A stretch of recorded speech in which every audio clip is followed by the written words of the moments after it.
Hello hello, on se retrouve aujourd'hui dans cette nouvelle vidéo. Je vais me maquiller avec vous, avec mes produits make-up valeur sûre. Voilà, comme ça en même temps je vais vous les présenter, je vais vous dire pourquoi je les aime tant, pourquoi c'est eux voilà, que j'utilise quasiment tout le temps, ou du moins que j'utilise quand j'ai pas d'inspiration ou quand j'ai pas le temps de réfléchir à un truc.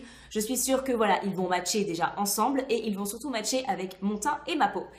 Voilà, donc sur ce, je vous laisse avec la vidéo. C'est parti! Je commence tout de suite avec la base. Donc c'est une base de chez Too Faced, la Hangover. Je ne vous la présente plus. C'est clairement ma base valeur sûre. Je la mets tous les jours. Ça doit être le 3e flacon que je rachète, ou voire le 4e, je ne sais plus. Cette base, clairement, elle prend soin de ma peau. Donc pour un make-up de tous les jours, clairement, c'est ce qu'il me faut. Cette base, elle est juste géniale, mais je pense pas qu'avec un fond de teint plein de silicone, elle puisse matcher, par contre. Hop, j'en applique 2 pompes. Voilà, généralement.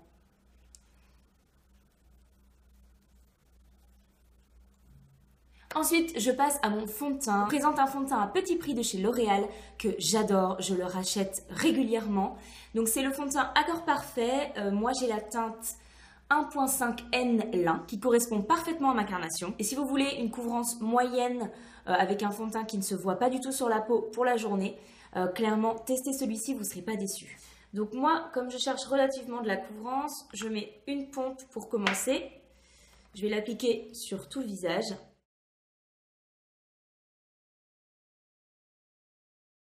Je suis désolée, j'ajoute cette petite voix off tout simplement parce que j'ai oublié de vous le dire dans la vidéo, mais en fait, j'applique ensuite une 2e pompe pour obtenir la couvrance désirée. Et voilà, donc je ne sais pas si vous voyez bien le rendu à la caméra, mais vraiment, il m'a unifié le teint sans pour autant voilà, tout cacher, donc je trouve que pour la journée, c'est vraiment pas mal. Je vais quand même rajouter un petit peu d'anti-cerne, vous voyez, sur le style des petits boutons que j'ai là ou sur le nez, mais honnêtement, j'aime vraiment beaucoup ce fond de teint. Il a vraiment un super rendu sur la peau. Ni trop glowy, ni trop mat, vraiment. Il est idéal, je trouve, pour les peaux mixtes. C'est clairement mon fond de teint valeur sûre à petit prix. Je passe ensuite à l'anti-cerne. Évidemment, c'est celui de chez MAC. Depuis que je l'ai, vous savez que je n'utilise plus que lui. Je l'ai racheté, c'est mon 2e petit flacon. Et honnêtement, voilà, c'est clairement l'anti-cerne le plus couvrant que j'ai pu trouver, celui qui filait le moins dans les ridules, celui qui n'asséchait pas mon contour de l'œil. Pour moi, il les bat tous, sachant que bon, j'ai pas testé celui de chez Tarte, voilà, qui a l'air super génial. Mais voilà, dans ce qu'on peut trouver facilement en France, en tout cas, c'est mon préféré sans hésiter. Donc c'est vrai que celui-là, cet anti-cerne-là, c'est pas du petit prix, il a un certain coût. Mais voilà, pour l'anti-cerne, il n'y a vraiment que lui qui arrive à combler mes attentes. Donc j'en applique une pompe entière. Hop, j'en mets un petit peu sous mes yeux et j'en mets également sur mon nez, sur mon front.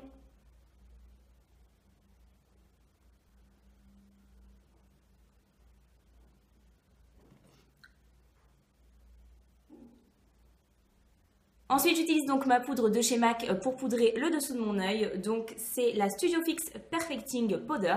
Voilà, en teinte light, donc c'est vraiment ma valeur sûre niveau poudre. C'est la seule poudre que j'ai trouvée qui match complètement pour le contour de l'œil, en fait, tout simplement. Voilà, elle est relativement fine, elle est très lumineuse, elle n'est pas blanche, ce qui fait que pour les photos, voilà, t'as pas le dessous de l'œil tout blanc quand tu te fais prendre en photo avec le flash. Donc clairement, c'est vraiment ouais, ma valeur sûre niveau poudre. Ensuite, je vais me poudrer le visage. Le reste du teint donc avec la poudre de chez Makeup Forever, la poudre HD que je rachète très régulièrement. En plus, il y a souvent de très bons plans sur vente privée, il me semble, mais ils font tout le temps des ventes privées Makeup Forever. Donc cette poudre qui coûte 30 €, à chaque fois je l'ai à même pas 15 €, 13 € ou ce genre de choses. Donc voilà, je la rachète, elle est nickel. Donc je l'applique sur la zone T, mais vraiment je tapote uniquement. Et là, elle a un beau rendu et elle floute hyper bien les pores.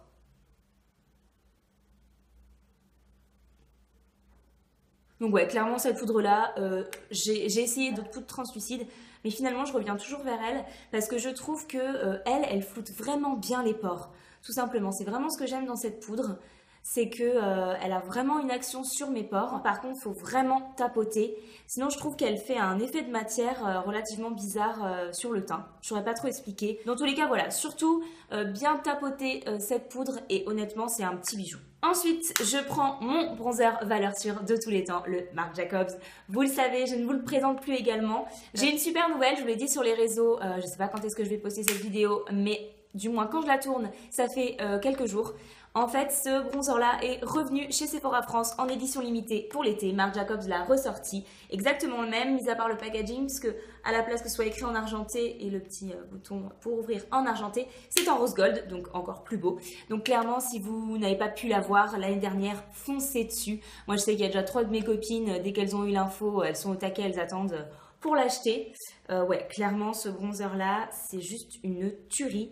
L'odeur déjà. Voilà, t'as l'impression d'être toujours en été, même si comme aujourd'hui, dehors, il fait un temps affreux. Donc clairement, c'est juste un bonheur. Et puis, enfin, pour les peaux claires, c'est juste top. Tu peux pas te tromper avec ce bronzer-là, quoi. Enfin, vraiment, il est génial. Ils se font à la perfection, la teinte est nickel, elle est pas trop foncée. Enfin, vraiment, il est juste génial. J'ai pas autre chose à dire dessus. Donc clairement, voilà, c'est mon bronzer valeur sûre. Et concrètement, si Marc Jacobs ne le met pas en édition permanente, j'espère au moins qu'ils le sortiront tous les ans. Parce que bon, ça fait 1 an que je l'ai, il est même pas encore creusé. Et comme vous le savez, je l'utilise tous les jours. Donc il y en a clairement pour une vie. Mais dès que je n'aurai plus ce bronzer, c'est sûr et certain, je le rachète. Mon produit valeur sûre en termes de blush, c'est un blush de chez Too Faced.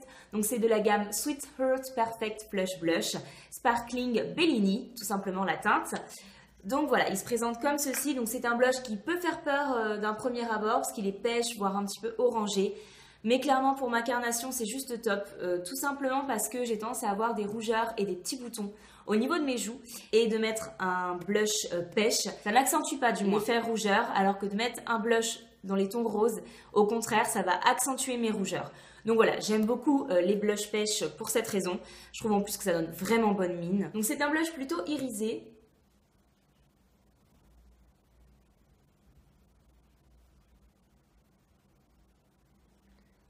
Mais je trouve voilà, que sur la joue, je sais pas si vous allez bien voir, mais ça fait pas too much. Il est lumineux.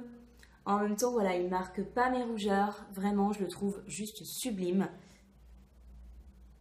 Donc voilà, j'en ai mis un petit peu plus là. Je sais pas si vous allez bien voir.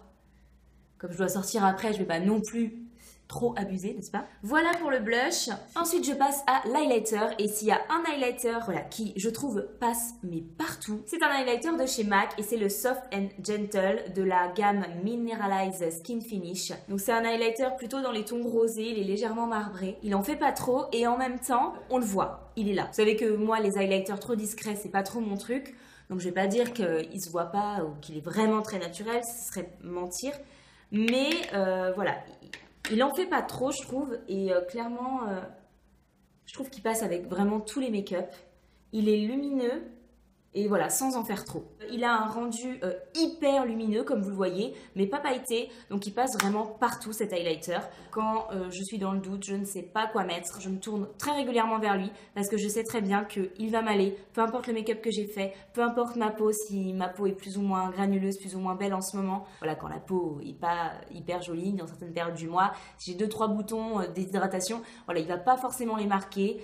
Vraiment, je l'aime beaucoup, c'est un highlighter de qualité. Donc si vous cherchez un bel highlighter qui se voit quand même sans en faire trop pour la journée ou pour les soirées, selon vos goûts, n'est-ce pas, le Soft and Gentle de chez MAC, il est vraiment très très beau et voilà, il passe partout. On passe ensuite au produit sourcil et mon produit sourcil valeur sûre.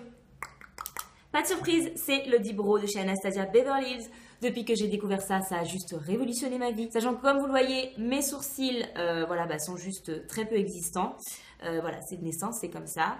Je me suis quasiment jamais épilé les sourcils parce qu'ils ont toujours été très fins. Concernant la Deep Brow pommade, la teinte que j'utilise, c'est Medium Brown. Ça fait très longtemps que j'ai cette pommade. Ça va faire 1 an et demi que je l'ai à peu près. Parce que je l'ai achetée en décembre 2016. C'était juste un peu avant Noël que je l'ai achetée. Et elle n'a toujours pas séché. Je ne sais pas si vous allez bien voir, mais il en reste énormément dans le pot. Vraiment. Voilà. Et pourtant, j'utilise tous les jours. Hein. clairement. Donc en tout cas, j'ai envie de dire que ce produit-là, rapport qualité-prix, clairement, vous êtes gagnant, ça c'est clair. Il est vraiment top, ça tient toute la journée, même quand j'ai tendance à me frotter les sourcils ou quoi, ça n'a jamais coulé ou migré ailleurs, vraiment jamais.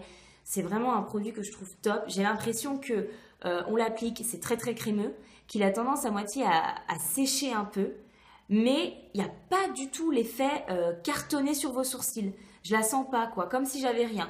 Et clairement, sur mon doigt, voilà, on voit rien, quoi. C'est un peu le produit de l'extrême, j'ai envie de dire. Au niveau de sa tenue sur le sourcil en lui-même, et également au niveau de la longévité de vie, j'ai envie de dire, parce que j'utilise tous les jours, et j'en utilise pas un tout petit peu. Comme vous voyez, moi, il faut carrément que je recrée le sourcil, donc voilà, j'en utilise quand même relativement. Le meilleur produit sourcil que j'ai testé jusqu'à présent, clairement. Ensuite, on va passer aux yeux. Je vais pas mettre de base à paupières, tout simplement parce que j'ai pas de base à paupières pour l'instant qui m'a transcendée. Sachant que j'ai mis du coup de l'anti-cerne, ça suffit, ça fera tenir mon make-up pour la journée. Si vous allez en soirée, je vous déconseille quand même de faire que avec de l'anti-cerne, c'est quand même mieux avec une base. Mais voilà, pour la journée, ça va très bien aller. Au niveau palette, alors j'ai pas vraiment de palette coup de cœur que je sors à chaque fois, parce que voilà, j'ai plusieurs palettes que j'aime énormément. Aujourd'hui, j'ai envie d'utiliser la Soft Glam d'Anastasia. Parce qu'en ce moment c'est la palette que j'utilise hyper souvent, j'ai eu un gros coup de cœur dessus. Si je dois trouver une palette où je veux être sûre de la pigmentation, des couleurs, je vais quand même relativement vers mes Anastasia généralement. Que ce soit la Soft Glam, la Moderne Renaissance ou même la Subculture, quand j'ai envie de quelque chose de plus foncé, c'est vraiment des palettes vers lesquelles, voilà, je pense que c'est les palettes vers lesquelles je me tourne le plus, très clairement. Ces palettes là, c'est mes gros coups de cœur. Donc aujourd'hui, on va utiliser, comme je le disais, la Soft Glam. Voilà. J'ai fait une revue à son sujet avec un make-up. Donc n'hésitez pas, c'est pareil, c'est en barre d'infos ou dans le petit, si j'arrive à le trouver. Pour moi, c'est bon pour les yeux. Enfin, c'est bon pour les fards à paupières. Je vais juste maintenant mettre du mascara. Et avant, je me recourbe les cils, puisque avec mes cils droits, c'est une étape indispensable. Ensuite, je viens appliquer la base du mascara Faux-Cils Superstar de chez L'Oréal, qui est évidemment un de mes produits valeurs sûres, puisque je vous le présente ici. C'est un mascara que j'ai acheté un nombre incalculable de fois, mais je suis très honnête, c'est à 90% pour sa base. Hein. Pour la base blanche, que je trouve juste géniale. Le mascara noir, voilà, sans plus. En fait, généralement, j'utilise la base blanche, comme je vais le faire aujourd'hui, avec un autre mascara. Et ça change vraiment tout. Mon mascara à valeur sûre, c'est le Born This Way de chez Too Faced. Mais depuis peu, j'ai trouvé, selon moi, un dupe. C'est le Paradise Extatic de chez L'Oréal. Voilà, je les trouve vraiment similaires. Vraiment génial. En ce moment, du coup, j'utilise le Paradise Extatic de chez L'Oréal. Mais voilà, mes deux valeurs sûres, on va dire, parce que pour moi, ce sont des dupes, c'est d'abord le Better Than Sex de chez Too Faced et depuis peu, le Extatic, Paradise Extatic de chez L'Oréal. Donc, mes rouges à lèvres valeurs sûres, vous savez que j'aime beaucoup de rouges à lèvres liquides, mais j'ai eu un énorme coup de cœur sur les rétro liquides mat de chez MAC Cosmétiques. Je n'ai jamais eu des rouges à lèvres liquides aussi efficaces, aussi longue tenue surtout, qui ne me desséchaient pas plus les lèvres qu'un Huda ou qu'un Melted. Enfin, voilà. Après avoir testé beaucoup de rouges à lèvres liquides, je peux vous dire que de ceux que j'ai testés, ce sont mes préférés. Sans hésiter, tout simplement pour la tenue qui est juste géniale. Ça m'arrive quand je mange des choses pas trop grasses, enfin rien de spécial, de ne même pas devoir en remettre après les repas. C'est la première fois que ça m'arrive avec des rouges à lèvres liquides mat. Mais aujourd'hui, je vais appliquer la teinte Dash of Spice, voilà, qui est un beige, une couleur mutée assez originale, mais que moi j'aime beaucoup. Et comme j'ai foncé mes yeux, ça va très bien aller avec le maquillage des yeux. Et voilà, je vais juste enlever cette petite trace de mascara et je vous retrouve tout de suite donc pour la conclusion de cette vidéo. Et voilà, donc j'en ai terminé avec cette vidéo make-up avec mes produits valeurs sûres. N'hésitez pas à me donner vos produits valeurs sûres dans les commentaires parce que vraiment ça m'intéresse de découvrir de nouvelles pépites. Voilà, bah écoutez, j'espère que ce format de vidéo vous a plu, n'hésitez pas à me le dire également. Nous, on se retrouve très vite sur le blog et dans une prochaine vidéo. N'hésitez pas à vous abonner si ce n'est pas déjà fait et puis à liker la vidéo si vous en voulez d'autres de ce type-là. Voilà, bye!